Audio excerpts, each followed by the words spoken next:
Inside this box is another box. Inside this box is another box. Okay, finally, in this box right here is the world's most powerful 14-inch gaming laptop, the Razer Blade 14. So let's unbox this bad boy and check it out on this episode of Tech Things with Tito Frank. The quest for the blah blah blah, I don't know, because I just built the ultimate Pangkabuhayan showcase. I'm gonna need a new title, like maybe the quest for the PC Master, the quest for the PC Master Race Ultimate Hardware. I don't know. Basta, let's go. Let's do this.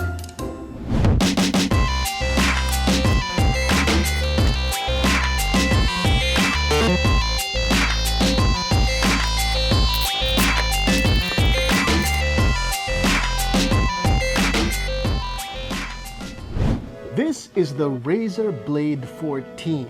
This is the fastest, most powerful 14-inch gaming laptop in the world today as of this moment. Now I know I've made that claim before, but that was in 2020. This is 2021, and in 2021, this is the Speed King. Now I will have you know that this is not a pre-release or engineering sample. This is the final retail model that you can buy on Razer's website. This is actually the first 2021 Razer Blade 14 in the Philippines, because this thing was ordered the moment it came live on their website after the announcement. And how did I manage to snag this incredible piece of hardware, you ask? Well, I'm lucky, I guess. I have friends. Now this machine is a remarkable piece of engineering. It's like the laptop equivalent of a muscle car, like sticking the biggest V8 engine you can find into a clown car. Except that the specs on this thing are no laughing matter. Under the hood of the Razer Blade 14 is the AMD Ryzen 9 5900HX with 8 cores and 16 threads. It has a boost clock of 4.6 GHz. It is fully unlocked, fully overclockable. It is the fastest processor for mobile in the market today.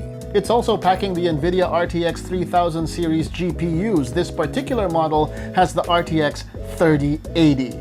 That is insane. It has ray tracing, DLSS. It's the most powerful GPU to be used on a mobile platform. It's also packing a 1440p display with a 165Hz refresh rate.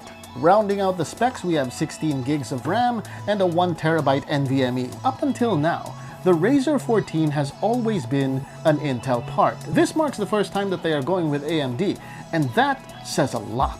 Because the Blade 14 is Razer's flagship gaming machine. It is laser focused for the task and there are no compromises. So the question to ask is, does this deliver? And the short answer is yes. And that's all for this episode of Tech Things. Thank you, goodbye. Come on, I was just kidding. This is Tito Frank's Tech Things, where we give you honest reviews, and of course I'm gonna give you honest reviews. Why would I lie to you? I'm just doing this for fun. We don't have any sponsors and we're not even monetized at this point, so please subscribe. We're gonna break this review down into 3 categories: the good, the bad, and the ugly. As far as the good is concerned, I've already mentioned the specs of this thing. The most powerful CPU, the most powerful GPU, a fantastic display, tricycle in the background, hold on. The Razer Blade also has plenty of connectivity options, starting with 2 USB-C 3.2 Gen 2 with charging as well as a display port, 2 USB-As, and a full-size HDMI 2.1 port. You also get a 3.5mm combo jack right over here. Additionally, I quite like the feel of this keyboard as well as this trackpad, which is very nice and responsive and pretty smooth. I'm quite happy with the input section here. Of course, there's no such thing as perfect.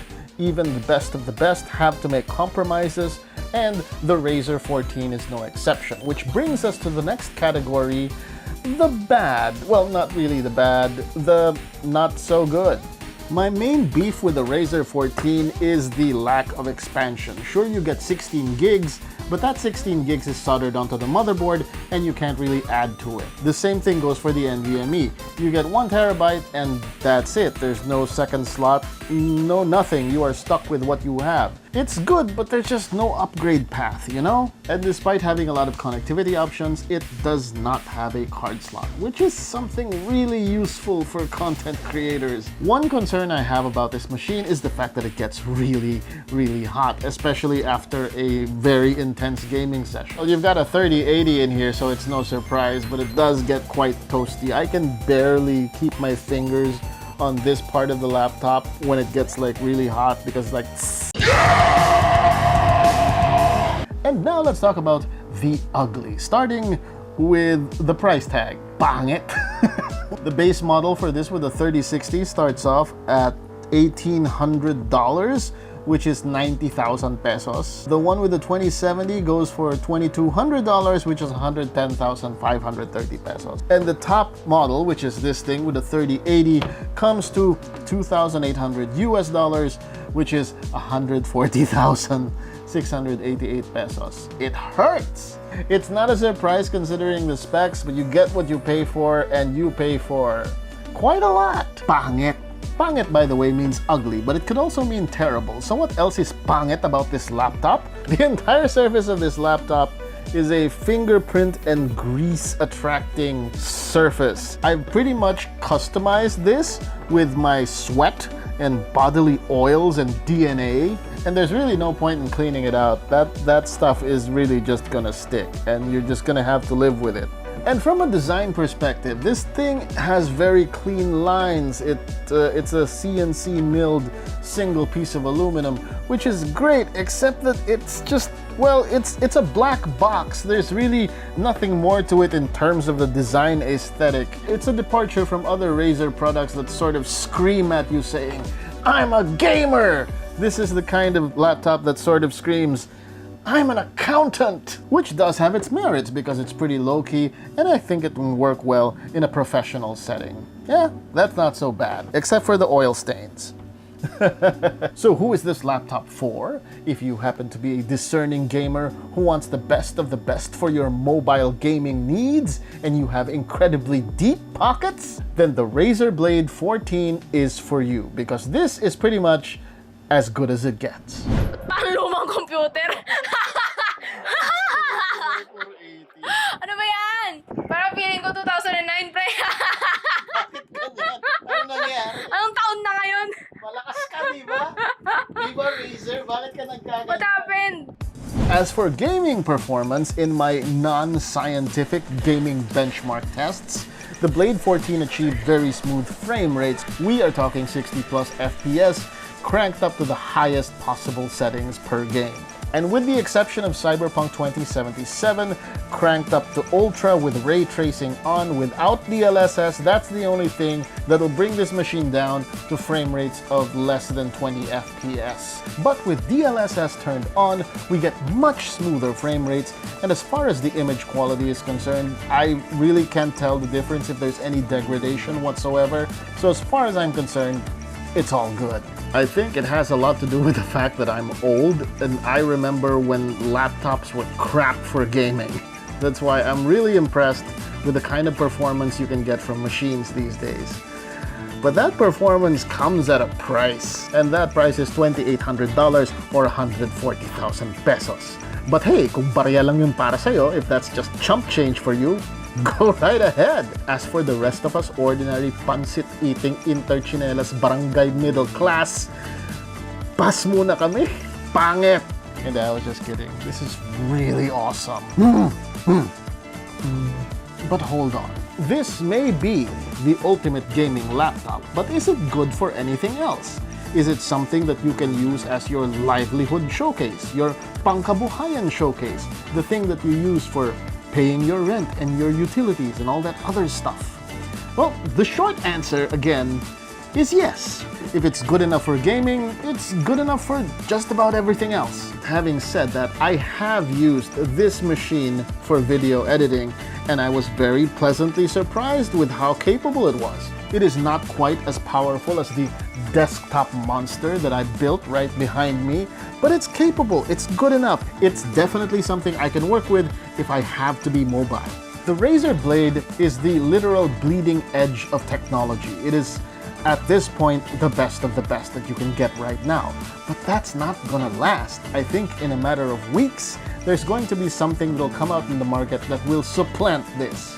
Either made by Razer or someone else, it doesn't matter. Now is a good time for a fact you! Mainly, it's because of this thing called Moore's Law. It was named after Gordon Moore, one of the founders of Intel.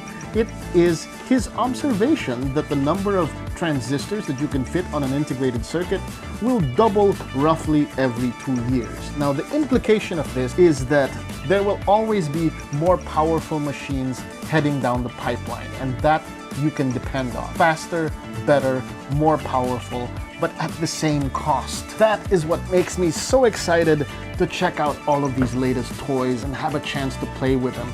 Even if I don't get to keep them, I'm just so thrilled to see the direction the technology is taking us in.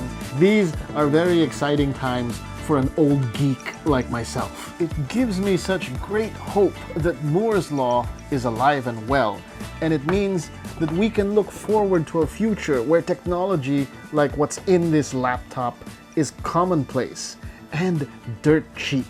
Let me show you an ancient artifact from the late 20th and early 21st centuries. This is a 128 megabyte flash drive from the early 2000s. Back then, it cost 1,500 pesos or around $30. Fast forward to 2021, and you can buy a 128 gigabyte flash drive, which is 1,000 times more capacity for around 300 pesos or roughly $6. This is the kind of future we have to look forward to, with technology developing at an exponential pace. It's pretty amazing. I can still remember back in the day when I needed an entire room full of equipment just to do very basic video editing, and it could take the whole day to render a 5-second animation. And now you can do all of that and more from a device as compact as this. If that's any indication of how effing old I am. And yun! That's all the attention span that I have left. Thank you for joining me on Tech Things with me, or Tito Frank. Feel free to fondle that like button, smash subscribe, and tinkle the little bell icon so that you know when something's up. See you all next time. Take care of yourselves, take care of each other. Please get vaccinated so that I may one day be able to meet you in person and hug you. Love you. Bye.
Thank you po.